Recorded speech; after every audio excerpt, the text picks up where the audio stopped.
And the minutes spent in the first quarter. Well, RD Laro has settled down here, and in comes Mark Pingris. Mark Pingris, another player na ating minamataan dito. He has to step up. Sa lahat ng mga kampinato ng kupunan na si Coach Ryan Jungoro, malaking papel na ginagampanan ko si Mark Pingris. But you know, normally Mark Pingris, in most Pure Foods games, siya malamang ang pinaka-energetic player on the board, but not so in this series as Laredo and this. Kapilita na silang tumira sa labas. Pag yung binabanggit natin, they have to adjust dito sa depensa ng Santa Lucia. Nadadala talaga sila sa labas sa mga tira nila. El Salvador, it's going to be a loose ball foul against the Realtors. Tapit-tapit na talaga dito. Napapangitilan si Kelly Williams. Now anticipating that this game would really be a physical one. That would be the first for Machine Gun Kelly. Although he's still up by 6. Canete hardly saw action in game 2. Nasa bola kay James Yap. Head to shoot para sa Pure Foods. Yap with a drive and a miss. Bola na ko ni Kirby Raimundo. You see how prepared the defense of Santa Lucia is on James Yap. Si Denong Miranda haunting him sa labas. Pagpasok, may second line of defense. Kaya na-distract pa ng konti yung layup ni James Yap. But we have to credit the rebounding now of Pure Foods. Kailangan din ng bantayan niya. Yung binabanggit natin kanina. As Gregorio Malone was forced to travel.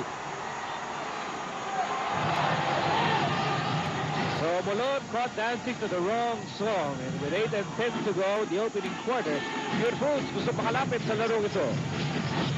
Down by 4 points in the opening period. Lanete against Reyes. Here's Kirby against Espino. And James Yap has the ball. Pasa niya natapik. Nakuha muli ni Pingris with 9 to shoot. Yap, Ping. James Yap on the move. Hands off for Salvador outside. Kirby! And that's Kirby Raimundo's first three-pointer of the series. Well, that's adjustment for you sa binabanggit nga natin. They should have the nose. Kapag pinapantayan sila ng maigi, automatic na dapat yung kanilang mga kick-out, and they should have confidence on their outside shooter. 1-point lead para sa Santa Lucia. Turnaround is good for Dennis Espino. We also talk about the heart. Itong mga leaders ng Santa Lucia, and that's Dennis Espino in the middle of leading the Santa Lucia Realtors. Here's Raimundo. Umatake, no go. And there's a loose ball. Now ni Ryan Reyes. Reyes on the ball. Reyes all the way. Magandang duel yun. Parehong mabilis. Parehong heavy scorer. In Chico Lanete and Ryan Reyes. Reyes naman ang nakatala ng Daloros. So it's a 4-0 run here para sa Santa Lucia. And they're up by 5 points. 12-7 in the opening quarter. James Yap. Outside, Raimundo. No-go. Rebound for Williams. Here's Omalon. Scrambling down court. Halos nakakalahati na tayo dito sa opening quarter. Espino makes his move and he is fouled. But you see the aggressiveness in Dennis Espino. 4 na naka-red shirts ang nakaharap na doon. But he was decided on really going for that basket. Nakakolekta pa ng pangalawang personal foul in Kirby Raimundo. So si Dennis Espino in the series has been averaging in double digits.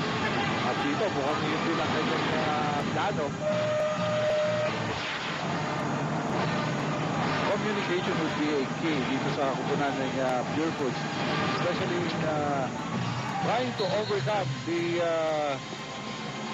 defense of Santa Lucia. Ito, lahat na ng adjustment gagawin ng coaching staff. They would call the timeout.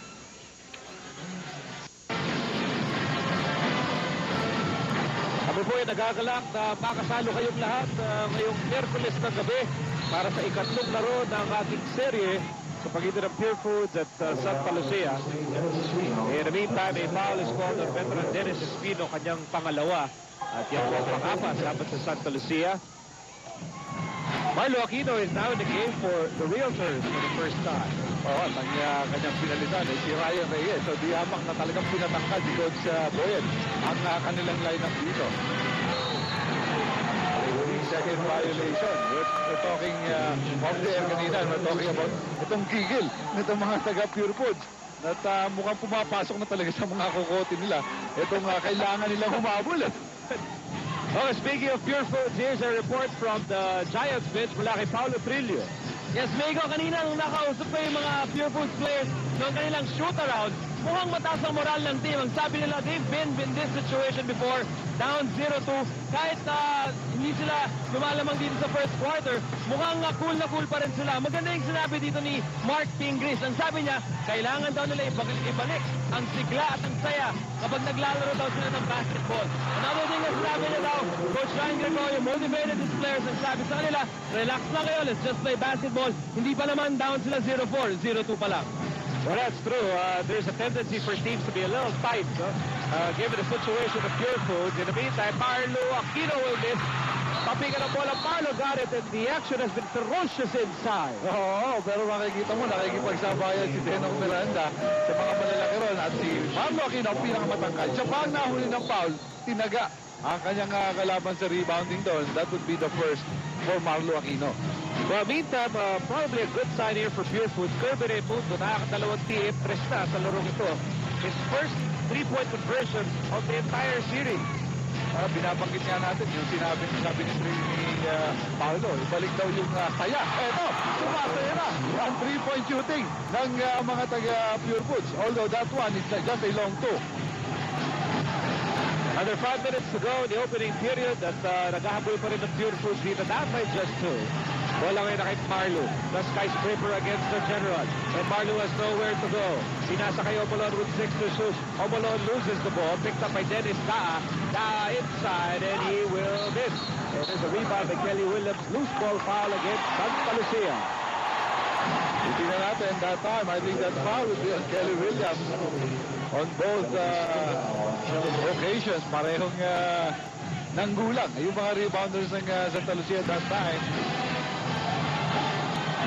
So penalty na po ang dalawang kupunan dito. In the meantime, for more on the Realtors, here's Dominic Huy.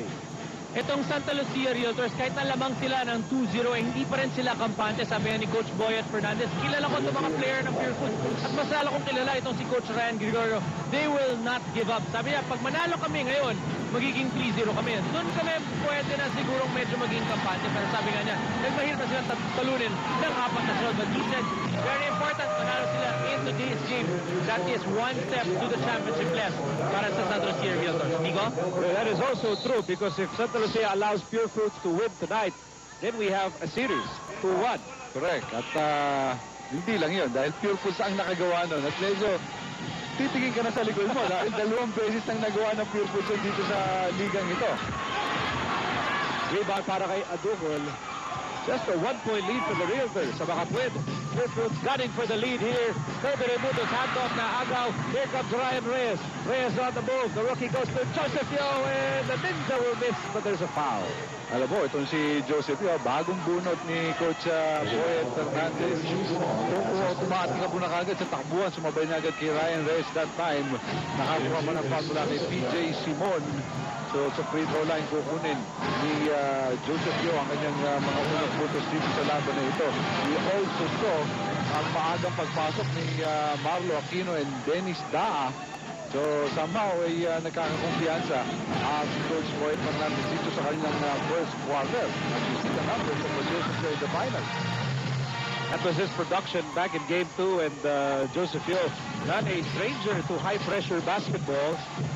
And now try to pressure. Roger Yap was in the game for the first time. Wala na kay Adugol. Pinasa kay Roger Yap. Roger Yap on the move. Roger Yap outside. Adugol. Adugol nowhere to go. Backward looking shot. Napunta kay Roger Yap. 3 to shoot para sa Pure Foods. Simon fires and no. Inaabot sa kamay. At violation ito against Pure Foods. Well, itong pagpasok ni Roger Yap, I think Roger Yap is one of those players. I was talking about the hand dun sa watch list ko sa Pure Foods. Isang player na may kakayahang mag-step up dito. Although Pure Foods now is battered by their turnovers. 6 na turnovers in the first quarter. Time to shoot para sa Santa Lucia. Bola na kay Yo.